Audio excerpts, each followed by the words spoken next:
Adventure on Pipeman on W4CY Radio.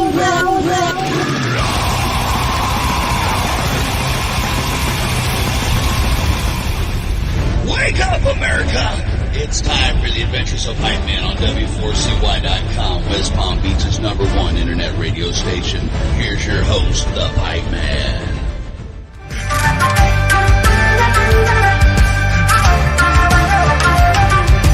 Fire wind is blowing, shining stars are falling. We are moving faster, but where are we going? Wounded hearts are calling, we're losing direction.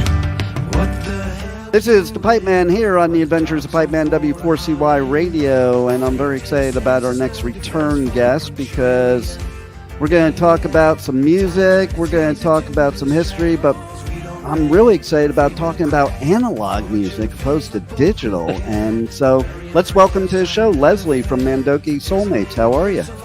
Thank you so much for having me again, and I really remember how authentic it was as I spoke to you last time as we were in New York City and played the Beacon Theater where Scorsese made the Shine a Light with the Rolling Stones. So it was a wonderful day, and thank you for supporting that big concert of us in New York City, and thank you for having us now with a new album, A Memory of Our Future. Yes, and man, you guys, just one thing I have to say, just true musicianship, no matter what, all the music you put out. And this, what I was talking about before, only shows the true musicianship, because this album was done, mastered, produced, recorded, all entirely analog. And see, you know why I think that's true musicianship? Because most people don't realize that there's parts missing in music in digital from that are in analog that you can't have. You like digital is this choppiness that cuts out kind of the middle, and analog has a very different sound because it's that wavy, smooth sound opposed to the choppiness. Thank you for the description, because I go 100% along with it. You know, it came like this. You know, we were out on the road, and at the end of the show, we sung the Torch. This is the song from Utopia for Real. It's our last album, and it's about the old rebels and the young rebels. And we said, okay, we pass on the torch. And I started to say, no, we're not going to pass on the torch, because the world turned to be a labyrinth of crisis, and the compass is lost. And then so we just spoke, and Tony Carey said, Leslie, I hate you. I really desperately hate you. You write with such a young, powerful songs right now. I was 22 as I wrote that way. And also Ian Anderson, and we all aging differently. And so finally, so we had this old songs, which is supposed to be Woodstock 4.0, you know, so kind of fresh, you say. And someone, I don't know, it could have been DiMeola, so said, hey, do you have still the old 2-inch machine in your basement in the cellar of your studio? You never sell anything, so you probably have it. But what about, you know, making an analog album?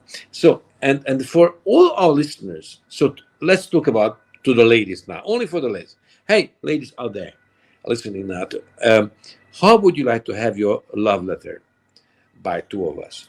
Would you like to have it as a text message, an email, or would you like to have a handwritten with pen, handwritten love letter? And guess what? Probably every and each feminine listeners would say, oh, of course, it would be very nice to have a handwritten love letter. You know, take it in. So and the analog recording has three different aspects. The one you were describing, second to none. So the description is great. Another aspect is this is the sound aesthetic. You know, our ears are analog, so this is, you hear it even in a you know, smartphone, small lousy speaker, and you still hear the analog warmth, because the mids are natural, the highs are natural, and the bass is not booming, is natural. So everything is, because of the tape compression, is the only really great compression in life. So audio wise. But the other aspect, let me explain it to you, that what is equally important for me. All of a sudden, the whole focus of creativity, of creation, was taking place during the recording and not during the post-production, because you had only one track for the guitar solo. And this limitation was an incredibly creative boost, because the red light went on, it's recording, and you have only that much material you to record on. You can't, digital was, spoiling us. We can, stack it, and one more, and one more, and one more, and stack it. And then you go to the post-production, and you edit it for day and night and day and night. So at the end of the day is a handwritten love letter to our audience. And it's really went down as it you hear. And you have this incredibly fortunate honor that you have this best musician on earth you can have. Greg Lake, the late Greg Lake of Emerson, Lake and Palmer, said once in the BBC interview about Mandoki Soulmates as he was performing with us. And the BBC guy was just asking us, what about Mandoki Soulmates? You are the hero of Emerson, Lake and Palmer and King Crimson. I said, well, it's very simple. Best band of the world. And so, because you had Steve Lukather, Al DiMeola, and Mike Sir on guitar, to make a long story short, if you are so fortunate like me and honored by these legendary, iconic, great players, it was so fantastic to record them in analog, because you had this kind of sweat, the positive, pressure on you, that, the red light is on and you fire right now. So this was wonderful. I think too, sometimes it does make it better to have that feeling of having to do it right from the beginning, opposed to, we can fix it later.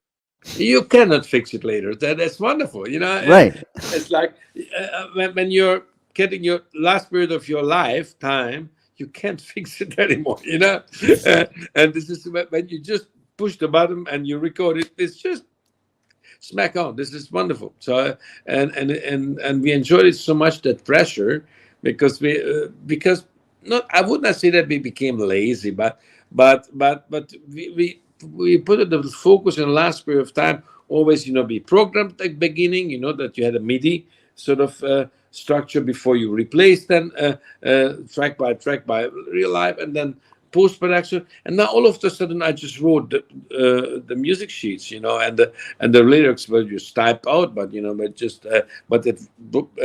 first of all it was handwritten, and all of a sudden everything, you don't hear 8 bars trading of the soloists, of these blessing solos, but you have a mutual recording as just playing together. It's wonderful.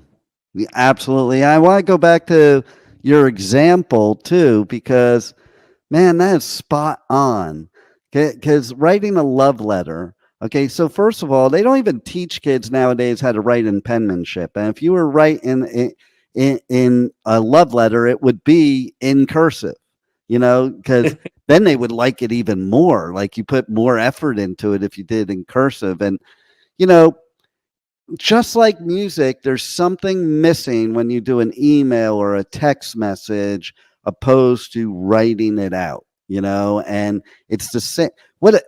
Just the perfect analogy, because the woman will get much more of an emotional connection from that handwritten note than that text message or email. And I think that's the same with music. You get much more deeper, soulful connection with the analog than you do the digital, because it does go deeper, in my opinion. I'm with you 100 pro, and it's goes much more deeper. That's the point. This is the right expression. It touches you by heart. This is, and you know why? Because of the honesty. Yeah. Our whole emotional system, our human receiver, feels it, that feels it, this humanity, this touches you, and because it speaks to you a different way, and you just hear things differently, and you became all of a sudden.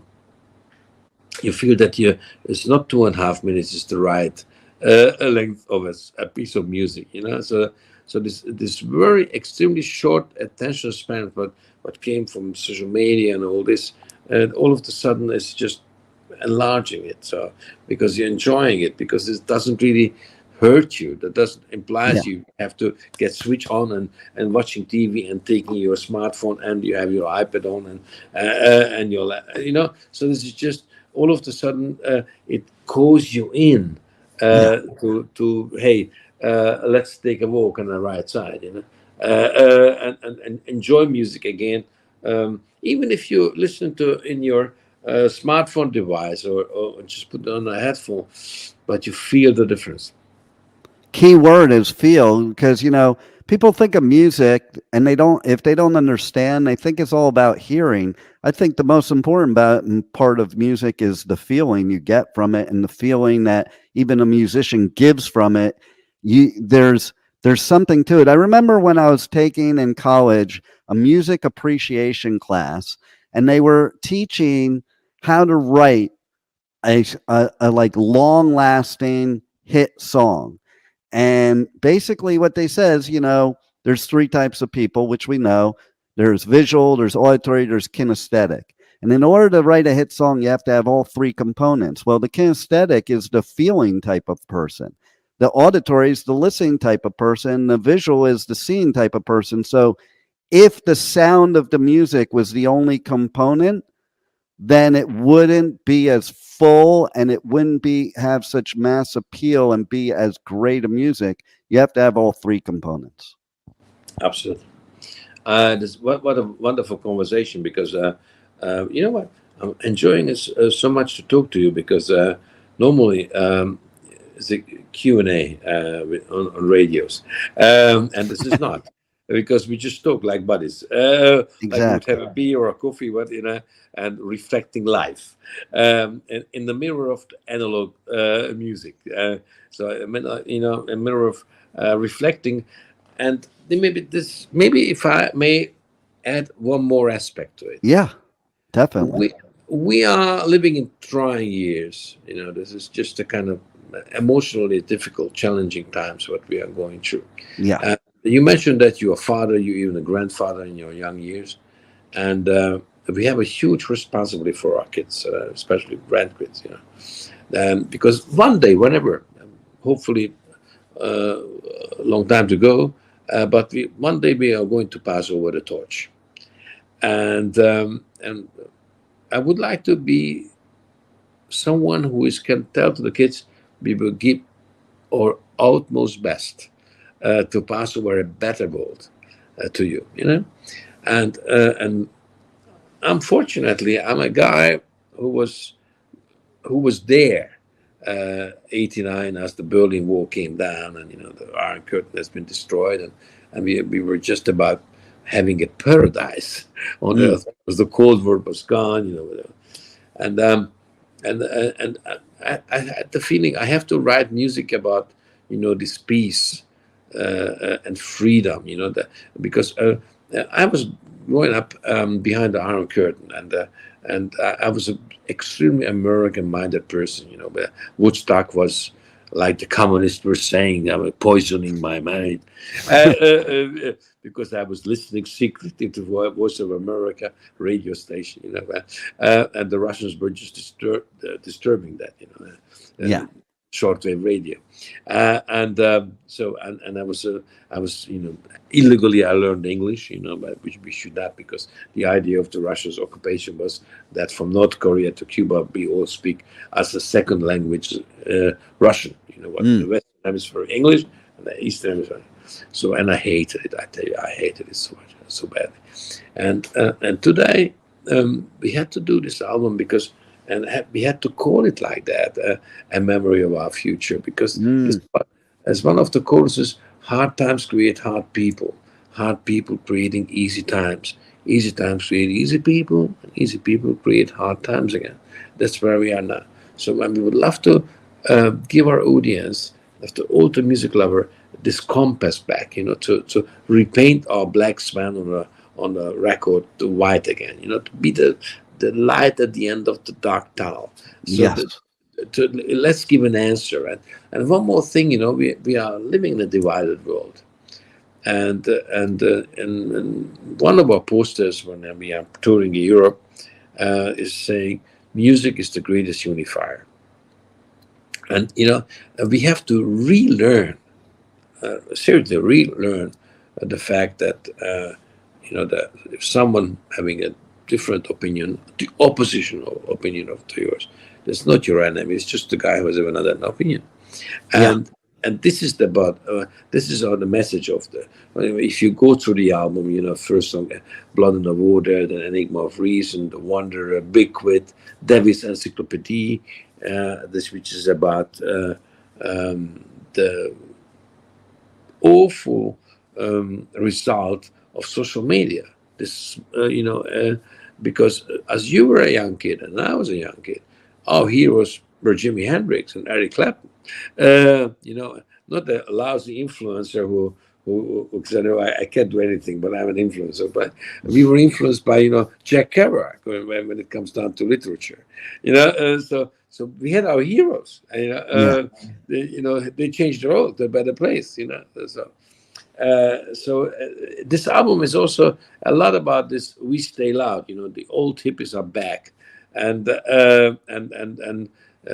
we would like to take the hand of the young rebels, and as we are old rebels, and with this analog, handmade music to create something what's going to stay the test of time. I love it. And you touch on so many points that are so important.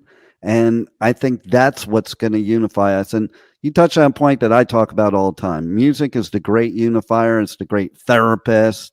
And Absolutely. I think a big reason, it's my opinion, a big reason that people are so angry right now, so divided, so attacking, is because we went 2 years without any live music, no outlet. Music is the outlet of all of our anger, frustration, depression, and all that stuff. And we had no outlet.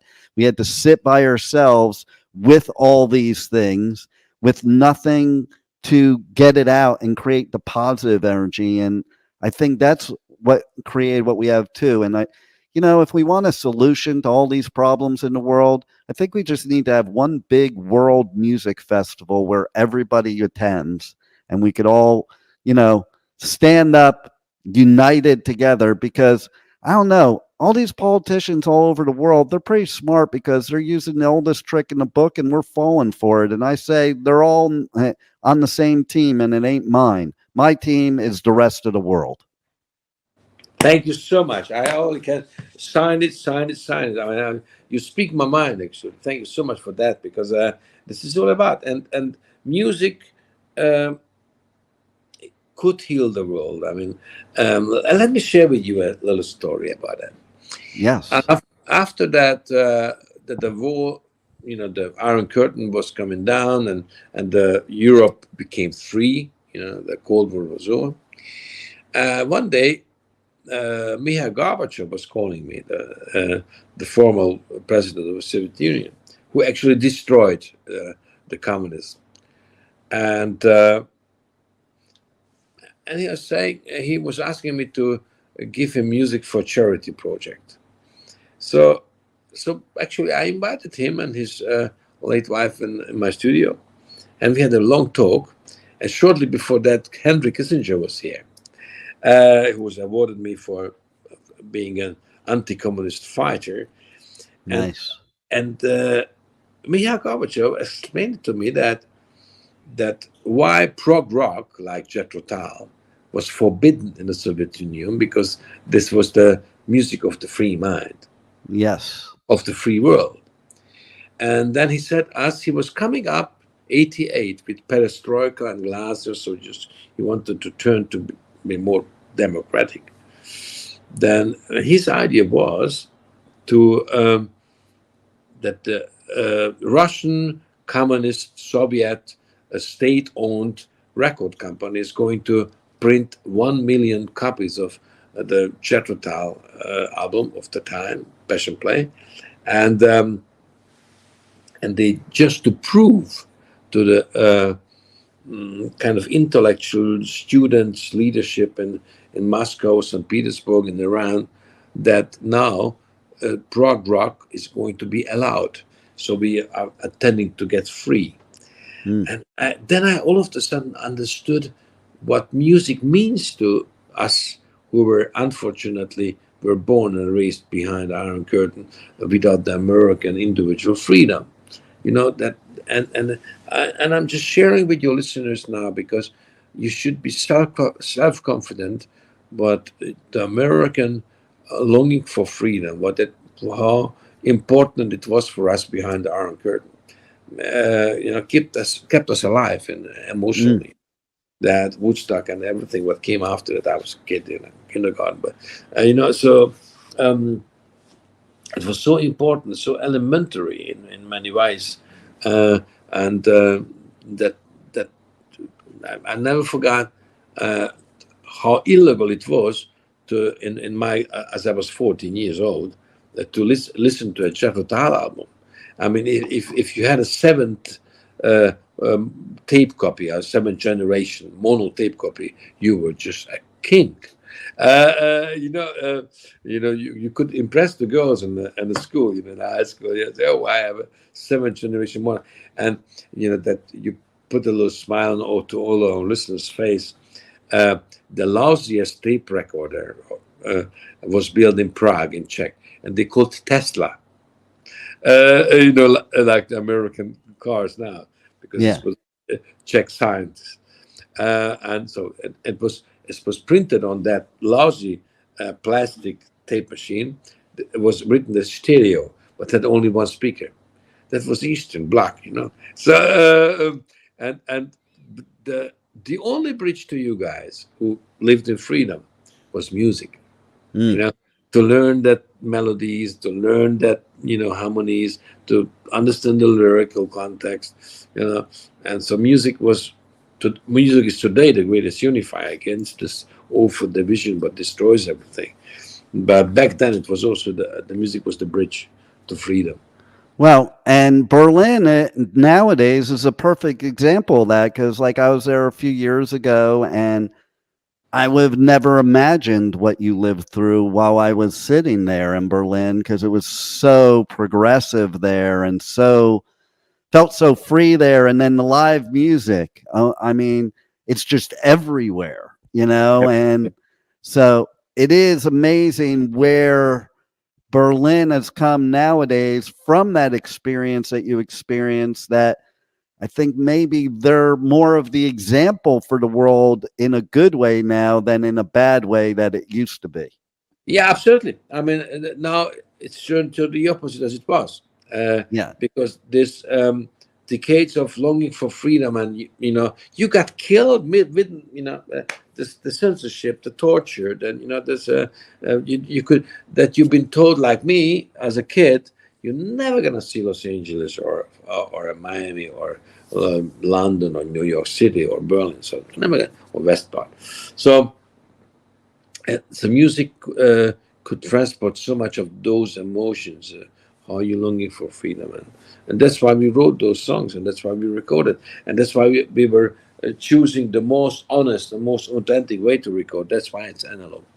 I love it. I love it. So tell everybody how they can reach out to you on socials, on the web, and get the new album, check out all the new music, and everything else you have to offer. Oh, yeah, sure. I mean, you can find us everywhere, actually. If you type in your device in Mandoki Soulmates, Mandoki, and so Mandoki, Hungarians are speaking, writing that to speak phonetically. So Mandoki Soulmates, and a new album is A Memory of Our Future, and you will find it everywhere, and on all streaming services, and of course, if you really want to go crazy, then buy a vinyl, a double vinyl with a 32-page book to that, or a CD also, very nice. I mean, I've worked a lot on this, so the painting is, and it is the back cover. And you will find Ian Anderson of Chatterton, L. DiMeola, Mike Stern, Randy Bracker, Bill Evans, Phil Brunner, Tony Carey, Corey Henry, Nick Vanille, Simon Phillips, Jesse Siebenberg, John Halliwell, Supertramp, Mark Hart, Steve Bailey, Richard Boner. So and a truly super group. And we think there's we are 31 years together, this gang, but we think this is the best big great ever. It's a wonderful piece of music, and you will find us on the socials also, Mandoki Soulmates, and also, of course, our landing page. So enjoy, and if you really want to make yourself a great present or your to loved ones, then Amazon CD or a vinyl, because this is really, if you get a vinyl, a double vinyl, that you will experience a very special acoustic moment of your life, because it's really truly that's what your ears are asking for since ages.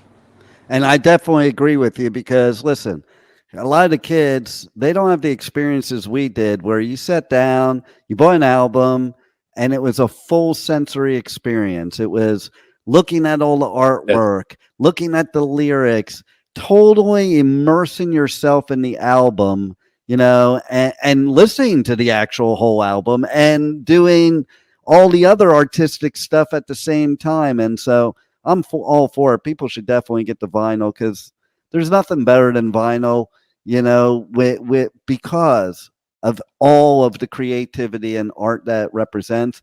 And when you're listening to music, it's like you take off into a journey, and you can forget all about your problems, the world's problems, or anything negative, and just immerse yourself in the music and feel good and have hope for the future. Exactly. I couldn't say anywhere. Thank you so much. I mean, because that's all about. We should create with our music a better world. Absolutely. A better tomorrow. Our kids are deserving this. Yes. And you're definitely doing that for us. So thank you for that. And thanks for being on the Adventures of Pipeman. Oh, thank you for having me again. And it was wonderful to see you again. And the next time when we just got together, then you will have again another sunglass. So just make me a little difficult. Got to switch it up, right? Yeah.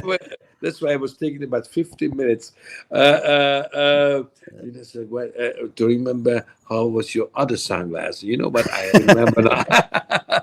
I got a whole drawer full of them. At this stage in life, they're almost required, Oh, yeah, your granddad. Fine. That's right. Well, thank you so much for having us, and let's rock. So here was the Mandoki Soulmates, Leslie Mandoki, with A Memory of Our Future. Thank you so much. Thank you for listening to the Adventures of Pipeman on W4CY Radio.